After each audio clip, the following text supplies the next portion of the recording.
மும்பையின் மிகப்பெரிய தொழிலதிபர்களில் ஒருவராக கருதப்படும் தேவாவின் பெயர் நாடு முழுவதும் மரியாதையுடன் பேசப்பட்டது. அவருடைய பிரம்மாண்டமான வணிக சாம்ராஜ்யம், ஆடம்பர பங்களா மற்றும் கோடிக்கணக்கிலான சொத்துக்கள் மக்களுக்கு வெற்றியின் அடையாளமாக இருந்தன. ஆனால் ஒவ்வொரு பெரிய கட்டிடத்தையும் போல அந்த சாம்ராஜ்யத்தின் அஸ்திவாரத்திலும் சில ரகசியங்கள் புதைக்கப்பட்டிருந்தன. அதை பற்றி மிக சிலருக்கே தெரிந்திருந்தது. தேவா பங்களாவில் வேலை செய்யும் காவ்யா என்ற ஒரு சாதாரண பெண் அந்த ரகசியங்களை அறியாதவளாக இருந்தாள். அவளுக்கு சுமார் 24 வயது. அவள் காலையிலிருந்து இரவு வரை கடுமையாக உழைப்பாள். வீட்டின் அனைத்து வேலைகளையும் கவனித்து கொண்டு அதற்கு பதிலாக தன் சிறிய சம்பளத்தை பெற்றுக்கொண்டு அமைதியாக தன் அறைக்கு திரும்பி விடுவாள். பங்களாவில் உள்ளவர்கள் அவளை வெறும் வேலைக்காரியாகவே கருதினார்கள். அவளது வாழ்க்கையில் எவ்வளவு போராட்டங்கள் மறைந்துள்ளன என்பதை அறிய யாரும் முயன்றதில்லை. காவ்யாவின் உலகம் மிகவும் சிறியது. அவளது பெற்றோர் இப்போது உயிரோடு இல்லை. சிறு வயதிலேயே தந்தையை இழந்தவள். சில வருடங்களுக்கு பிறகு தாயையும் நோயால் பறிகொடுத்தாள். அவளிடம் ஒரு பழைய நாட்குறிப்பு மட்டுமே இருந்தது. அதை அவள் தாய் இறப்பதற்கு முன் அவளிடம் கொடுத்து சென்றிருந்தார். இந்த உலகம் உன்னை புரிந்து கொள்ளவில்லை என்று எப்போதாவது தோன்றினால் இந்த நாட்குறிப்பை படி. இதில் உன் தந்தையின் முழு கதையும் உள்ளது என்று மட்டுமே அவள் தாய் கூறியிருந்தாள். ஆனால் காவ்யா அந்த நாட்குறிப்பை ஒருபோதும் முழுமையாக படித்ததில்லை. அது தன் தந்தையின் நினைவுகளால் மட்டுமே நிறைந்திருக்கும் என்று அவள் நினைத்தாள். அதனால் அதை தன் பொருட்களுக்கு இடையே பத்திரமாக வைத்தாள். தேவா பங்களாவில் பெரும்பாலானோர் காவ்யாவை புறக்கணித்தனர். குறிப்பாக தேவாவின் மகன் ரஞ்சித் மற்றும் அவனது மனைவி சசி இருவருக்கும் தங்களது செல்வத்தின் மீது மிகுந்த அகந்தை இருந்தது. காவ்யாவை தாழ்த்தி பேசுவதற்கு அவர்கள் எந்த வாய்ப்பையும் விட்டு வைப்பதில்லை. தேநீர் வர சிறிது தாமதமானாலும் திட்டு, ஏதேனும் பொருள் உரிய இடத்தில் இல்லை என்றாலும் திட்டு. காவ்யா ஒவ்வொரு முறையும் அமைதியாக அனைத்தையும் பொறுத்து கொள்வாள். அவளுக்கு தன் தாயின் ஒரு வார்த்தை எப்போதும் நினைவிருக்கும். மனிதனின் வலிமை குரலை உயர்த்துவதில் இல்லை, கடினமான சூழ்நிலையிலும் சரியான பாதையில் நிலைத்து நிற்பதில்தான் உள்ளது. தேவா குடும்பத்தின் மற்ற உறுப்பினர்களிடமிருந்து வேறுபட்டவர். வாழ்க்கையின் இந்த நிலையை அடைந்த பிறகு மனிதர்களை புரிந்து கொள்ள அவர் கற்றுக்கொண்டிருந்தார். காவ்யா தன் சம்பளத்தின் ஒரு பகுதியை அருகிலுள்ள ஆதரவற்ற குழந்தைகளுக்கு செலவிடுவதை அவர் பலமுறை பார்த்திருந்தார். பலமுறை அவள் முதியவர்களுக்கு உதவுவதையும் அவர் பார்த்திருந்தார். அவளுக்குள் ஒரு வகை எளிமையை அவர் கண்டார். இன்றைய காலத்தில் மிகவும் அரிதாகவே காணப்படும் பண்பு அது. அதனால் அவர் எப்போதும் அவளிடம் மரியாதையுடன் பேசுவார். இந்த விஷயம் ரஞ்சித்திற்கும் சசிக்கும் பிடிப்பதில்லை. ஒரு வேலைக்காரிக்கு தேவைக்கு அதிகமான முக்கியத்துவம் கொடுக்கப்படுவதாக அவர்கள் நினைத்தார்கள். ஒரு நாள் பங்களாவில் ஒரு பெரிய விழா ஏற்பாடு செய்யப்பட்டது. நாட்டின் முன்னணி தொழிலதிபர்களும் செல்வாக்கு மிக்க மனிதர்களும் அங்கு வரவிருந்தனர். வீடு முழுவதும் பரபரப்பான ஆயத்த பணிகள் நடந்து கொண்டிருந்தன. காவ்யா காலையிலிருந்தே ஓய்வில்லாமல் உழைத்து கொண்டிருந்தாள். மாலையானதும் விருந்தினர்கள் வர தொடங்கினர். எங்கும் விளக்குகள், இசை மற்றும் மனிதர்களின் உரையாடல்கள் எதிரொலித்தன. அந்த சமயத்தில் ஒரு முக்கியமான கோப்பு திடீரென மாயமானது. அந்த கோப்பு தேவாவின் ஒரு பெரிய வணிக ஒப்பந்தத்துடன் தொடர்புடையது. வீடு முழுவதிலும் பெரும் பரபரப்பு ஏற்பட்டது. கோப்பை தேடத் தொடங்கினார்கள். ஆனால் அது எங்குமே கிடைக்கவில்லை. சிறிது நேரத்திலேயே சந்தேக விரல் காவ்யாவை நோக்கி நீண்டது. ரஞ்சித் எந்த ஆதாரத்தையும் பார்க்காமல் அவள்தான் அந்த கோப்பை திருடினாள் என்று அனைவர் முன்னிலையிலும் குற்றம் சாட்டினான். இதை கேட்ட காவ்யா அதிர்ச்சியில் உறைந்து போனாள். தான் எதையும் எடுக்கவில்லை என்று நடுங்கும் குரலில் கூறினாள். ஆனால் அவளது வார்த்தைகளை யாரும் நம்பவில்லை. விருந்தினர்கள் முன்னிலையில் அவள் அவமானப்படுத்தப்பட்டாள். சிலர் அவளை சந்தேக கண்ணோட்டத்துடன் பார்த்தனர். சிலரோ அவளை குற்றவாளி என்றே முடிவு செய்துவிட்டனர்.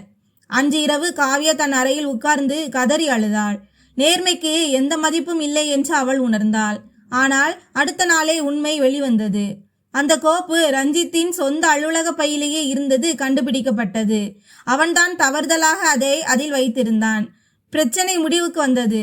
ஆனால் யாரும் காவ்யாவிடம் மன்னிப்பு கேட்கவில்லை. அந்த சம்பவத்திற்கு பிறகு முதன்முறையாக தேவா தன் குடும்பத்தினர் நடந்து கொண்ட விதத்தை கண்டு வெட்கமடைந்தார்.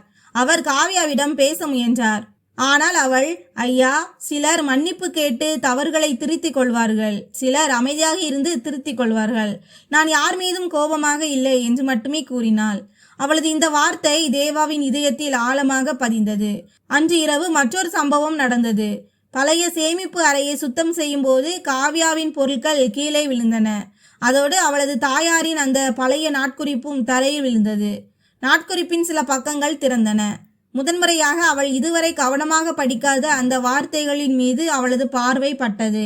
அந்த பக்கங்களில் அவளது தந்தையை பற்றி இதுவரை அவள் கேட்டிராத விஷயங்கள் எழுதப்பட்டிருந்தன. அங்கு மீண்டும் மீண்டும் ஒரு பெயர் எழுதப்பட்டிருந்தது, தேவா. காவ்யா வியப்பில் ஆழ்ந்தாள். அவளது தந்தைக்கும் தேவாவுக்கும் இடையே என்ன தொடர்பு இருந்தது? இத்தனை வருடங்களாக அவள் தாய் மறைத்து வைத்திருந்த அந்த நாட்குறிப்பில் அப்படி என்ன எழுதப்பட்டிருந்தது? அது அவளுக்கு தெரியவில்லை. வரவிருக்கும் நாட்களில் இதே நாட்குறிப்பு தான் ஒட்டுமொத்த தேவா குடும்பத்தின் வாழ்க்கையையும் மாற்றப் போகும் ஒரு உண்மையை வெளிக்கொண்டு வரப்போகிறது என்பது அவளுக்கு தெரியாது. அன்று இரவு காவ்யாவின் கண்களில் தூக்கம் வரவில்லை.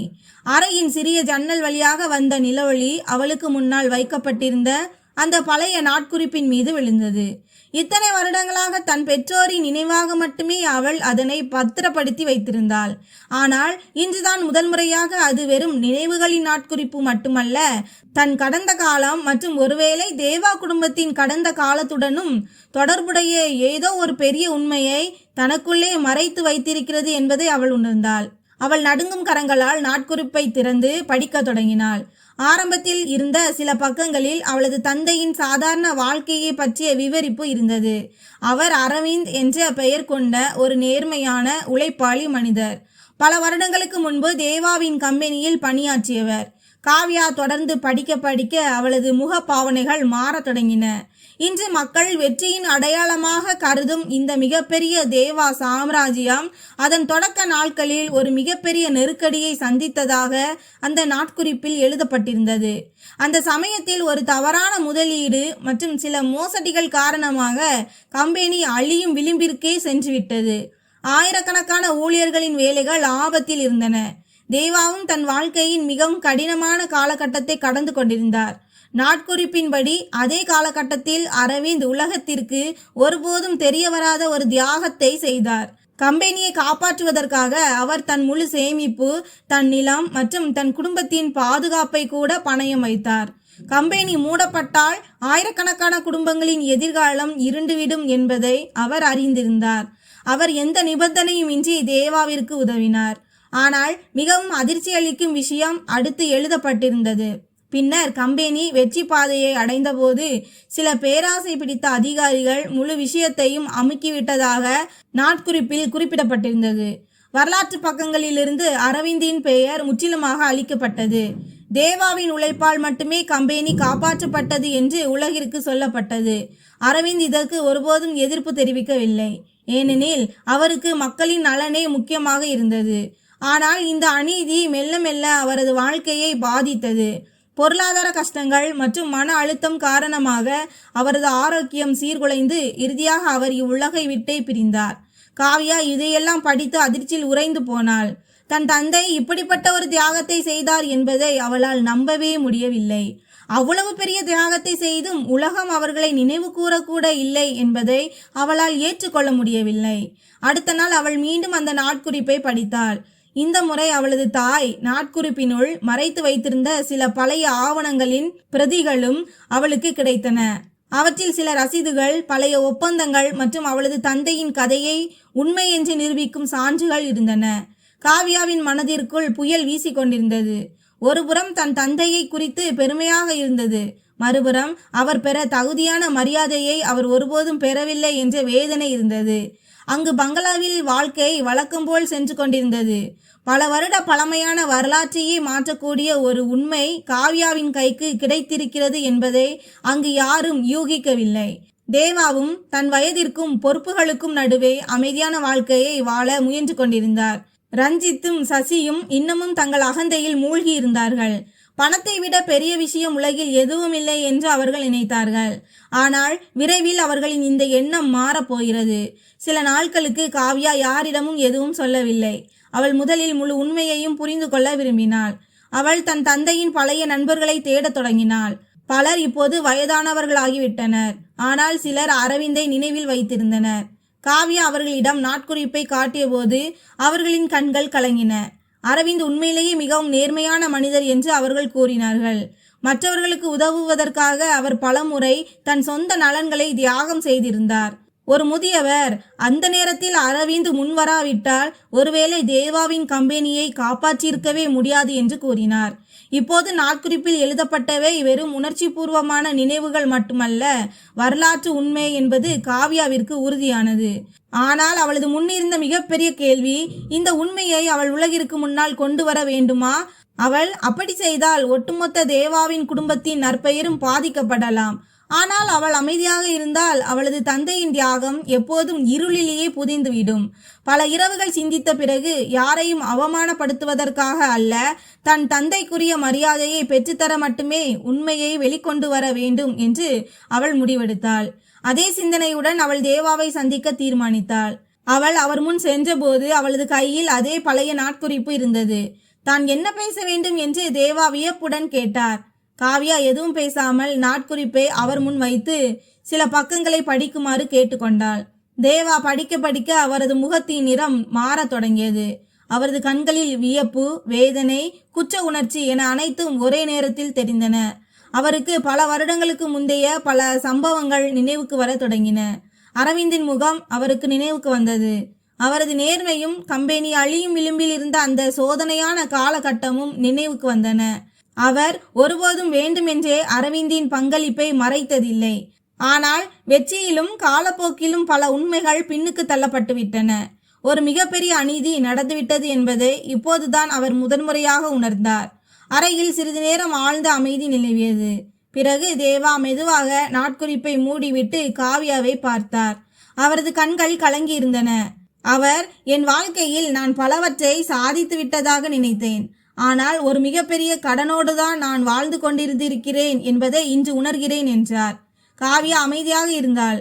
அவள் பழிவாங்க வரவில்லை, தன் தந்தைக்கு நியாயம் கிடைக்க வேண்டும் என்று மட்டுமே விரும்பினாள்.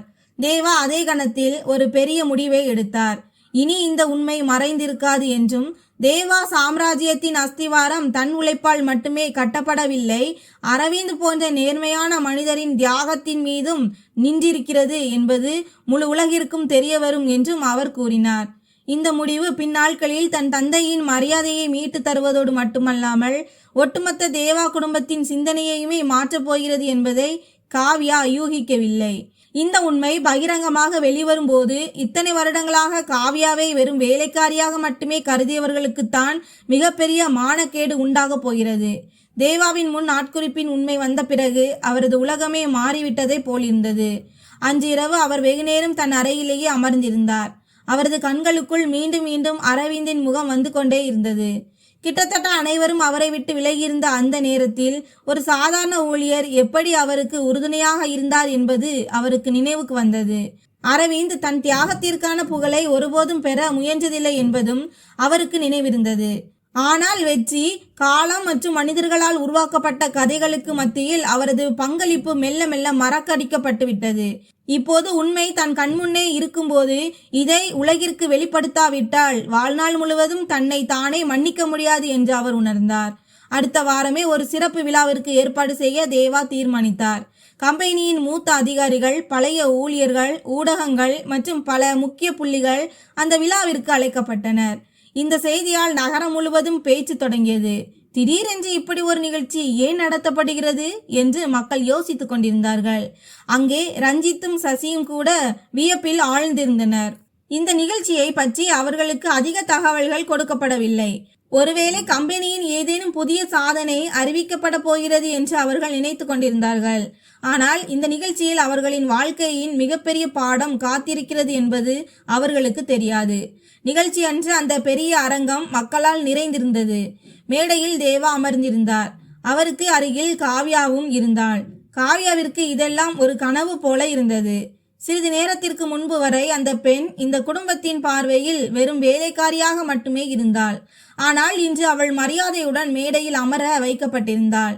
இருப்பினும் அவளது மனதில் எந்த அகந்தையும் இருக்கவில்லை. தன் தந்தைக்குரிய மரியாதை அவருக்கு கிடைக்க வேண்டும் என்று மட்டுமே அவள் விரும்பினாள். சிறிது நேரத்திற்கு பிறகு தேவா மேடையில் எழுந்து நின்று பேச தொடங்கினார்.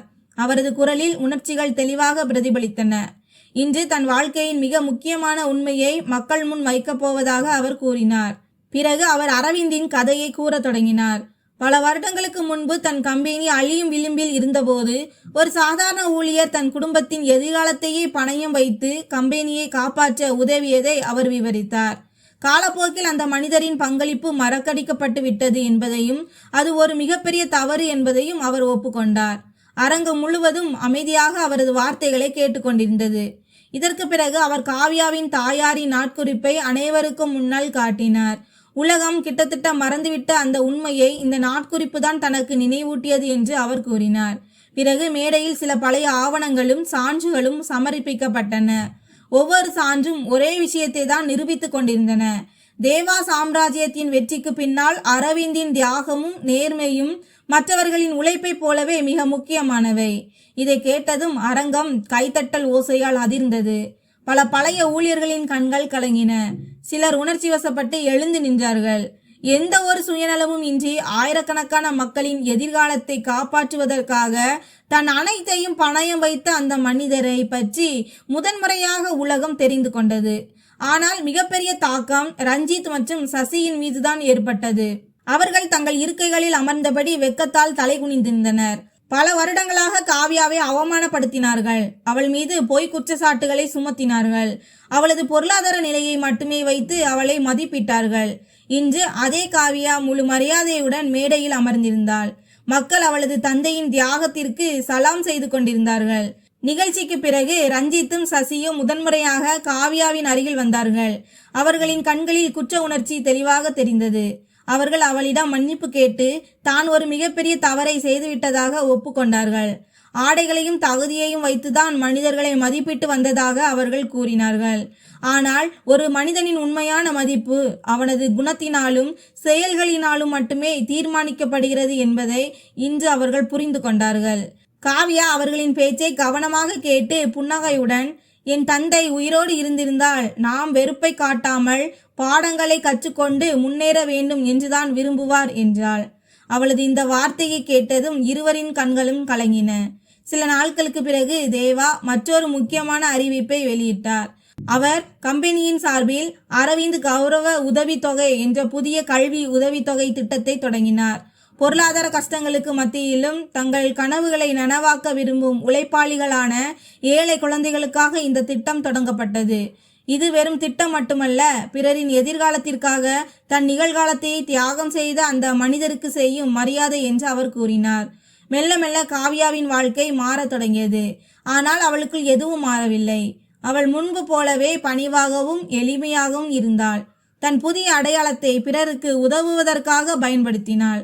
அவள் அடிக்கடி ஆதரவற்றோர் இல்லங்களுக்கு சென்று குழந்தைகளுடன் நேரத்தை செலவழித்து சூழ்நிலைகள் எப்படி இருந்தாலும் உழைப்பும் நேர்மையும் ஒருபோதும் வீண் போகாது என்ற நம்பிக்கையை அவர்களுக்கு ஊட்டினாள். காலப்போக்கில் இந்த கதை நாடு முழுவதும் பரவியது.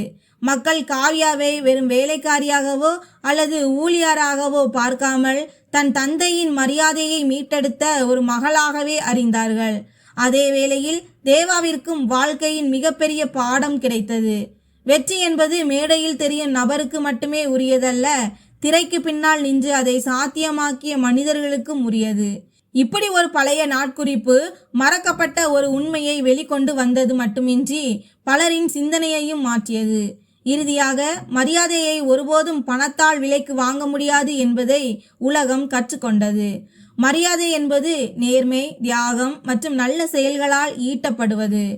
நண்பர்களே, ஒருபோதும் எந்த ஒரு மனிதனையும் அவனது வேலை, ஆடைகள் அல்லது பொருளாதார நிலையை வைத்து மதிப்பிடக்கூடாது. அதை வைத்து அவர்களை தாழ்வாக நினைக்கக்கூடாது. பல நேரங்களில் மிகவும் சாதாரணமாக தோன்றும் மனிதர்களே தங்களுக்குள் மிக விசேஷமான தியாகத்தையும் மகத்துவத்தையும் மறைத்து வைத்திருப்பார்கள். இந்த கதை உங்களுக்கு பிடித்திருந்தால் லைக் செய்யுங்கள். கமெண்டில் நேர்மையே மிகப்பெரிய செல்வம் என்று தவறாமல் எழுதுங்கள். மேலும் இது போன்ற உணர்ச்சி பூர்வமான கதைகளுக்கு சேனலை சப்ஸ்கிரைப் செய்ய மறக்காதீர்கள். நன்றி.